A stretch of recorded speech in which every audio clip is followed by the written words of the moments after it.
Ang tungkol sa rookie ng Golden State Warriors na si Will Richard at ang update kay Kristaps Porzingis. Yan ang ating pag-uusapan.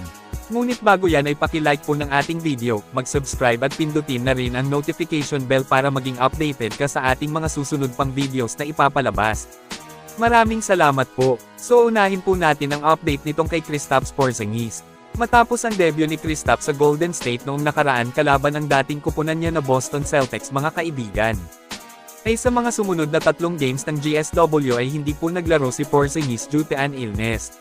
Ngayon po sa report ay inaasahan nga daw na maglalaro na si KP sa sunod na laban nila kalaban ang Los Angeles Lakers. Well, magandang balita po ito para sa Dubs kasi sa umpisa pa lang ng March sa susunod na buwan ay paniguradong mapapalaban agad ang Golden State Warriors sa 4 na magkasunod-sunod nilang laban dahil mga kilalang malalakas na team yung mga makakalaban nila sa umpisa ng March. Kailangan talaga nila si Kristaps Porzingis para makasurvive sa mga laban na ito. Mahirap ang mga paparating na mga laban ng Dubs pero yun nga alam naman po nating lahat mga kaibigan na walang imposible para sa GSW kasi kaya nga nilang tumalo ng malakas na kalaban. Kagaya na lang ng talunin nila ang almost healthy lineup ng Denver Nuggets. Mas okay para sa Warriors itong pagbabalik laro ni Porzingis kasi mas mapapadali nga dito ang opensa nila, may shooting kasi siya napaka-smooth ng galawan.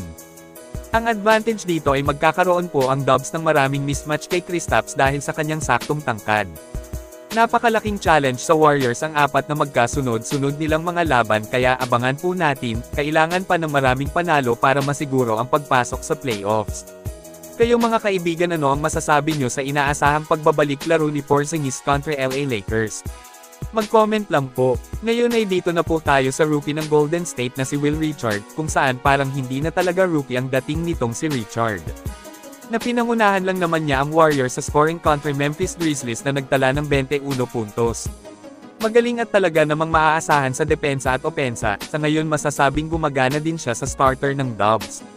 Kung saan sa laban ng Warriors vs Memphis ay inilagay ni Steve Kerr si Will Richard bilang kanilang starting shooting guard. Pinalitan si Pat Spencer at nagkaroon naman ng magandang kinalabasan dahil nakuha po nila ang panalo. Mautak na adjustment para kay Kerr, ito talaga yung kailangan na bigyan ng mataas na minuto ang kagaya ni Will Richard kasi may laro talaga siya.